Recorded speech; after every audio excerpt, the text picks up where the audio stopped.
Hello, hello, it's me, Arden Lee. I am back today with another video, and in today's video, I want to talk about the signs and symptoms of PTSD, otherwise known as post-traumatic stress disorder. When we go through a traumatic event, not only is it bad enough that we're experiencing that traumatic event in the moment, but what tends to happen is that afterwards, our view of the world changes because that traumatic event has made an imprint upon us and our beliefs and instilled new fears and anxieties and coping mechanisms that sometimes we're not necessarily even completely aware of until we really take a look at it. So today I want to talk about what are those signs and symptoms of PTSD, and how do you know? How do you know if you're going through something like that? Before I get into that, of course, I would love to, as always, invite you to subscribe to my channel. Go ahead and hit that button. I want to stay in your feed. Let's stay connected. Like this video if you like it, if it's helpful to you, and let me know what kind of topics you want to see. Leave me a comment if there's something that you're going through that you'd like some of my perspective on.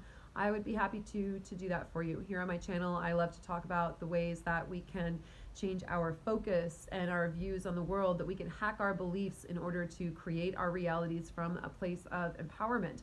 And that even when traumatic things happen to us, as is likely to happen throughout our lifetimes, I think very few people go through their entire lives being completely unscathed.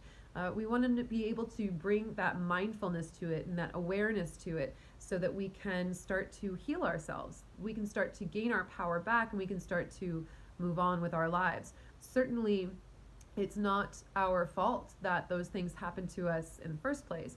But unfortunately, it is our responsibility to take our lives back. We owe it to ourselves, to our future selves, to start looking at what we can do to start to heal and start to move on and create safety again. So in today's video, I'm mostly going to be talking about the symptoms of PTSD and how to recognize if you have it, because naturally, the first step to anything is that awareness. Knowledge is power, and being able to deal with a situation or deal with something that is going on for you means first taking an objective and critical look at it and seeing what's possible. So let's talk a little bit about PTSD.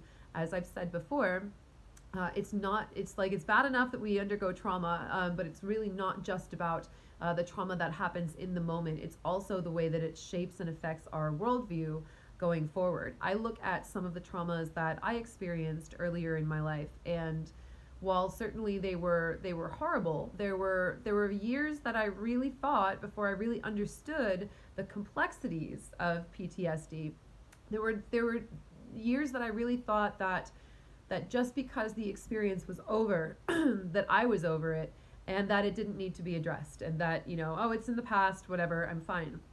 What I didn't realize was the ways that that trauma was still living in my body and affecting my decisions. And I deal with that to this very day. Even as recently as this past week, I'll have something happen for me and I'll realize, oh, holy shit, that's actually the reason I feel, this fear, this anxiety that's coming up in this situation is actually like, maybe there's more aspects of my trauma that I haven't dealt with yet. And when I say haven't dealt with yet, what I mean by that is that I haven't taken a look at the ways that my experiences may have cut me off from, hi Virgil, from certain possibilities or certain beliefs or certain ways of being in my life. They may have installed fears that are, I don't want to say unnecessary, that was the word I was going to go for, but the more accurate word would be to say that aren't helpful to me. I don't want to walk around being afraid of the things that I want to do with my life, being afraid to speak up or have a voice or move forward or or hold space for people, or be able to work with people and be accountable to people, just because bad things have happened to me in the past when I've been in similar situations. So let's talk a little bit about that, so you can start to recognize if what you're going through is not certainly not a character flaw, and not not something, not just something random, or like that's, just life hitting you hard or whatever. If maybe it's actually PTSD from trauma that you have not yet fully dealt with. So let's talk a little bit about that. And there's a couple of different categories that PTSD symptoms fall under. One is re-experiencing that behavior, re-experiencing the trauma. Another one is changes in mood or cognition. Another one is avoidance symptoms. Sorry, I had to think for a moment. But see, the mood and cognition, my cognitive abilities are being affected by my PTSD because I'm trying to remember all of the kinds of symptoms of PTSD while talking about PTSD, and it's also affecting my cognition. So here, teachable moment. So like loss of memory, that would fall under category 2. So we'll get to that when we go through them. The third one is avoidance symptoms, and the fourth is hyperarousal symptoms. So let's go through and unpack those 4 things. Again, we have re-experiencing the trauma, we have mood and cognitive abilities, we have avoidance symptoms, and we have arousal symptoms. So I'm going to go through those 4 categories and talk a little bit about what each of those entails.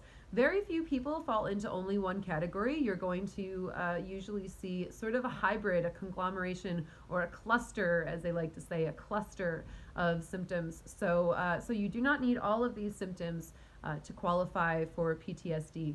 I think officially for a doctoral diagnosis of PTSD, there's you need 2 in one category and 1 in all the other categories or whatever. But I don't know, man, even reading that, when I was kind of brushing up on what I wanted to talk about in this video and making sure I had all my facts straight before I turned on the camera, even in seeing that, I was kind of like, man, that's awfully clinical to describe what our emotions are. And yes, we need systems of measurement to be able to measure things, but I'm less interested in whether what official criteria are needed for a PTSD diagnosis, and I'm more interested in speaking about PTSD in such a way that if you're listening to this video and you recognize some things that sound familiar to you, that causes you to maybe look a little deeper, do some research, or hopefully even go and see a professional and get that diagnosis for yourself.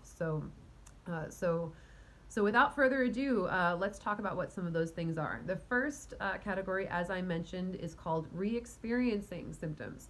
The symptoms of re-experiencing mean that's like when we talk about PTSD flashbacks, that you have these sudden moments of flashes where all of a sudden you're back in that place, in that traumatic experience once again, and seeing and hearing, and you get taken out of the moment, of the present moment where you are, and you get thrust back in your imagination into that scenario. If that's something that you've experienced with a particular thing that has happened to you, where you may be, just in a normal place, and then you see something that reminds you of it, or not even, maybe it's just kind of random. You're all of a sudden you're back in that place where that terrible thing is going on and happening to you.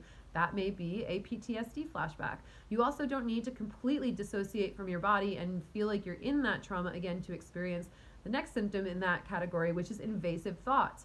If you are constantly having trouble concentrating on what someone's saying in conversation because you have these invasive thoughts of your trauma that are happening, that's also a symptom of re-experiencing. If it's one of those things where no matter what you do, your mind keeps flashing back to those scenarios, then those are re-experiencing symptoms, and that is certainly one of the things that can happen in PTSD. Especially, what I noticed for myself with my trauma was that, if something brought it up or whatever, I started to really think about it, I would feel that those same symptoms in my body. I would feel anger, I would feel rage, I would feel my pulse in my throat, or I would feel fear and anxiety, I'd feel my heart beating, I'd start to break a sweat, right? So any of those things like that, if that's something that you're experiencing, because if you are having that bodily emotional reaction to a memory, that very well may be PTSD. It certainly sounds like it might be. So let's move on to the next category, which is mood and cognition. Your cognitive abilities, as I mentioned, memory loss, right? It's like here I am making a video about PTSD, but because that is a heavy subject, I couldn't remember all the categories off the top of my head. I was like, what was that one? Whenever we face resistance to something, sometimes that feeling of being scatterbrained, or losing our memory can be a symptom of resistance because we don't want to think about that thing. We want to avoid that. We want to. It's like that's not fun. Specifically, also we can experience the loss of memory around the traumatic events themselves. In some cases, like certain memories of our trauma will feel really vivid. Like we may remember like the clock on the wall. We may be able to remember exactly what it looked like. Like we could draw it from memory because maybe in that moment where something traumatic was happening to us, then we decided to stare at that clock on the wall as a means of sort of focusing ourselves on something in the room that felt safe, right? So we might remember that, and we might not remember exactly how we got there, or what the person said, or whatever it was. I think back to some of my trauma and I'm like, I remember pieces, but I don't remember what happened in between. The story looks kind of like a dotted line, right? So that's about your memory function and your cognitive ability, and of course mood as well, right? Mood, like losing interest in some of your favorite activities. If you're just feeling like down and you can't explain why, and you also have flashbacks or invasive memories, then you might be looking at PTSD.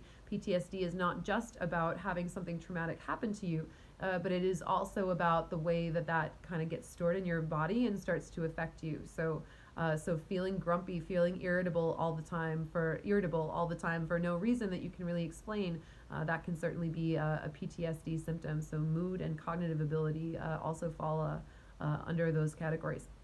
The third category that I want to talk about is avoidance symptoms. So this can also be where that like loss of interest in activities that you formerly enjoyed falls in. It can also be that you're avoiding specific things that remind you of the trauma. So if you get if you get assaulted in the gym locker room when you're in high school, you might go really out of your way to avoid gym class. You might all of a sudden be like, oh, I'm so sorry, I have a nurse's note today, I'm sick, or whatever. So if you start to avoid things that remind you of your trauma, that's another symptom too, as well as that sort of just generalized loss of interest, because even in a generalized loss of interest, that can fall under the mood and cognitive ability category as well. But sometimes that can also be about avoidance too, right? Things like, it's not super black and white, they can cross over. Avoiding the things that you enjoyed before. That could be about your mood. That could be about feeling that depressed energy, or it could also be that you're kind of trying to avoid everything, right? You're like, I'm not sure where is safe right now. I'm having PTSD symptoms, and I don't really want to do much of anything, quite frankly. So I'm going to avoid the whole world. So that loss of interest, loss of feeling like an inability or a resistance around making friends, making new connections with people, feeling that kind of like, I don't want to deal with the world because nothing feels safe, so I'm just going to avoid everything. That's definitely sounds like it could be PTSD. And that final category is arousal symptoms or hyperarousal symptoms. And essentially that's about, things like lack of sleep, feeling that kind of constant anxiety, feeling like you're like hypervigilance. Hypervigilance means you are constantly on the alert about things, and feeling easily startled or frightened. People tap you on the shoulder and you're like, what? Oh my goodness. Whatever that is.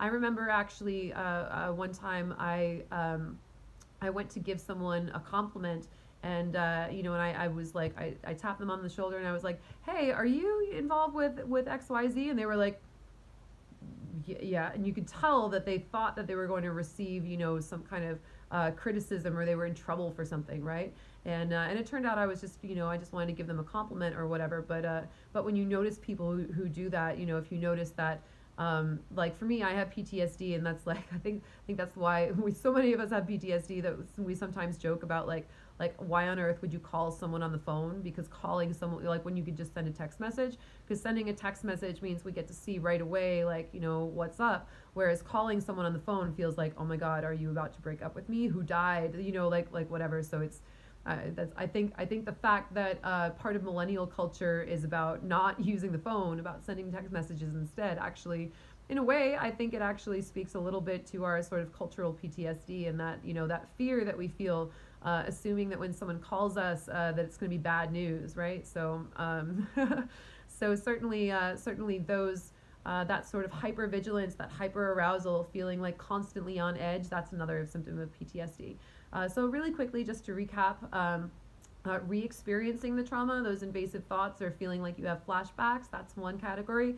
Mood and cognition, suddenly losing interest in things that you enjoyed, feeling depressed, lethargic, feeling loss of memory, lack of memory skills, feeling like you're kind of dissociating through your general daily life. That's category number 2. Then we have avoidance symptoms, which is about not feeling safe to engage in your life in the same way that you did before, avoiding places or people associated with the trauma, or even avoiding making new connections at all, depending on how unsafe the world feels for you. And finally, we also have hyperarousal symptoms, which again is like lack of sleep, irritability, nightmares. Nightmares can also fall under category number 1, and feeling that startled or frightened energy, even when most people perhaps have good intentions toward us, feeling like anything that's meant to get our attention is going to result in us being in trouble or experiencing danger. So if you are experiencing any of those things, I absolutely advise you to reach out and get help where you can.